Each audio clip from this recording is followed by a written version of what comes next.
Hey folks, so we've got this Aorus Elite AX Z690 motherboard, and in this video we're going to do some common case connections from your PC case and power supply. I'll also put in a graphics card just so you can see that aspect.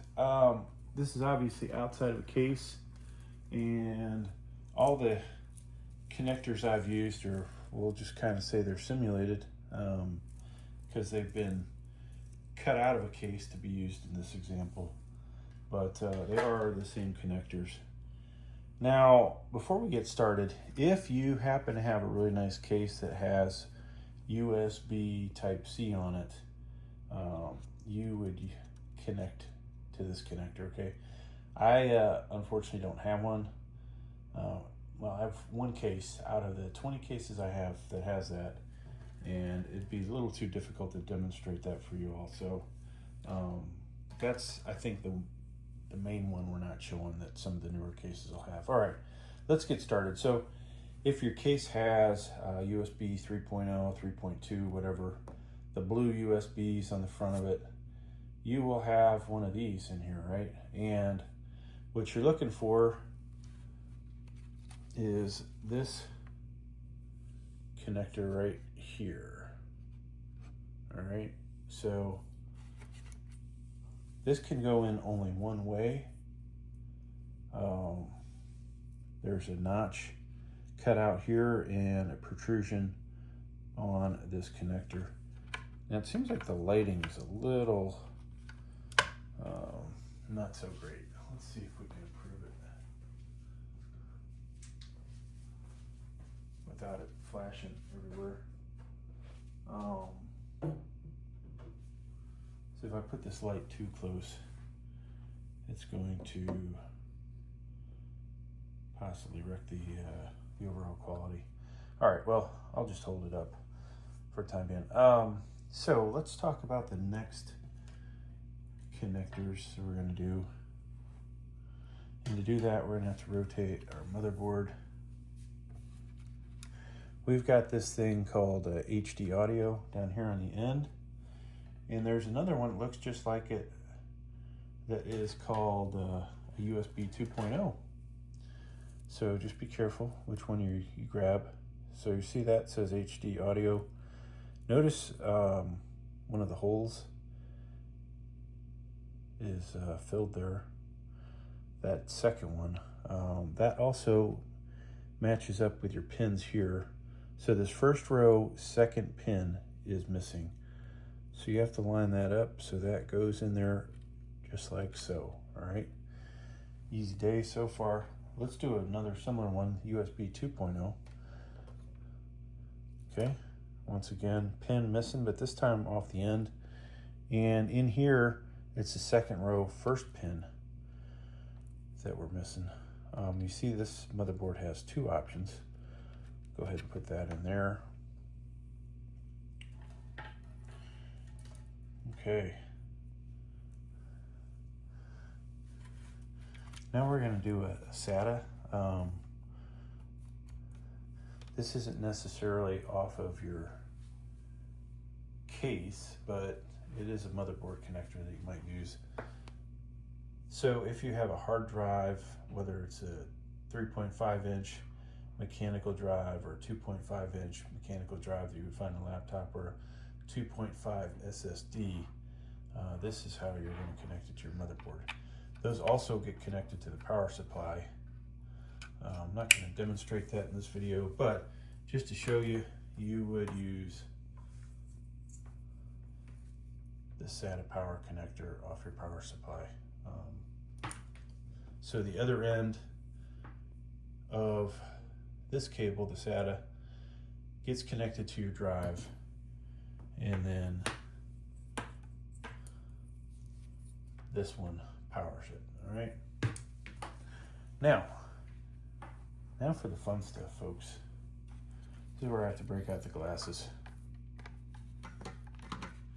I want to make sure we get a good angle in there for you guys. So we're going to do the actual front panel connectors. This is your power switch, your power LED, your reset switch, and your hard drive LED. All right, so let's start with the power switch, second row, third and fourth pins. All right, and to be honest with you, out of these style of connectors, the only one that really matters is going to be your power switch. All right, so third and fourth pins, boom. And always double check to make sure you put it on the right ones. If you had everything assembled here, we could actually, to include an energized power supply, we could actually start this computer. The rest of these connectors, you know, don't necessarily matter as much. All right, so try and do these somewhat in order. Let's do the reset switch, which is right in front of our power switch. First row, third and fourth pins. Now Gigabyte has, and you may have got it, a little device that you can plug them all in to, and then plug them into the motherboard. It's kind of a nice thing. Didn't really catch on so much, I think, but maybe one day it'll make a comeback. It's actually one of the most popular videos on my channel. I'm grateful because it made me enough money to buy some extra hardware. All right, so this is an important one, power LED. Notice the orientation, positive, negative. So first pin positive, then the second pin negative. That's on the second row. All right. That's just the LED that's in your for your power on your computer. Now, let us zoom in a moment. Oops.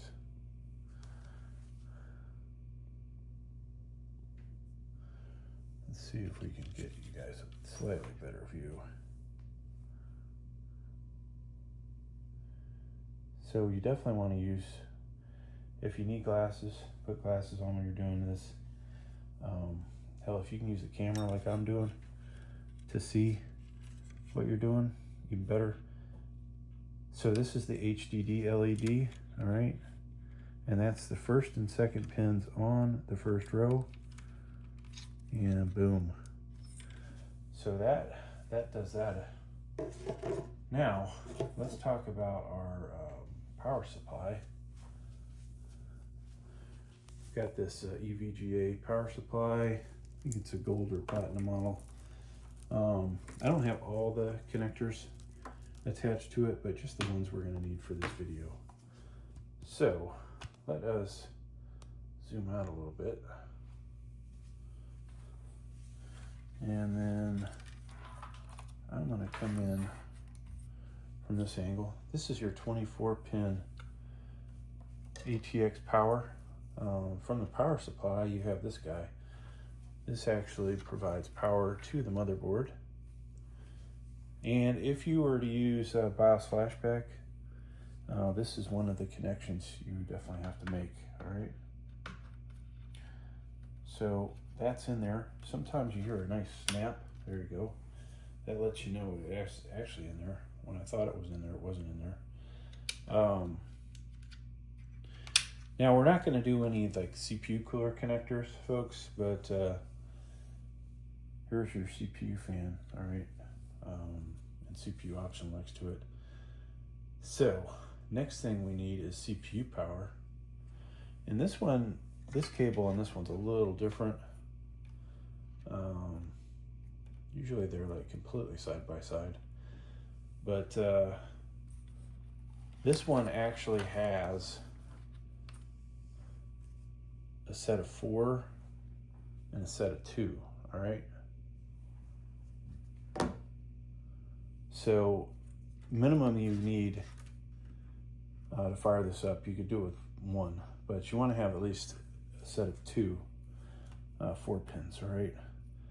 Now if you want to do some serious overclocking, you should get a power supply that can handle that, which would mean it would have an additional CPU connector. And this one actually does have that, I believe.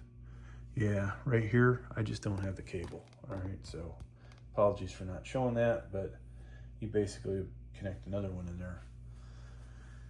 Okay, what else, folks? Oh, power, we need a graphics card in here. Let's see. So we'll rearrange this. Ideally, I'll have this hanging over the edge and on my mat. Now you notice we don't have a CPU in here, or the RAM. I didn't put those in because it makes it a little easier to do these installations. So, power supplies. So your power supply powers your graphics card, whether it gets its power through the PCI expansion slots or an additional cable. Depends on the graphics card. So this GTX 1050, it's getting all its power from the PCIe. So I would actually just pop that in there and boom, it would be good to go, right? As far as power goes. Some of our graphics cards might have 6 pins like this GTX 1060 does. In this case, I would pop this in. We'll use this one in a second. Other graphics cards might have 2 or 3 sets of 8 or 1 6 and 1 8 pin connector. This has 2 8s. All right, so to demonstrate putting a graphics card in, you're gonna drop this in and notice this little portion here and the big portion as you put it in your card slot. Boom. All right.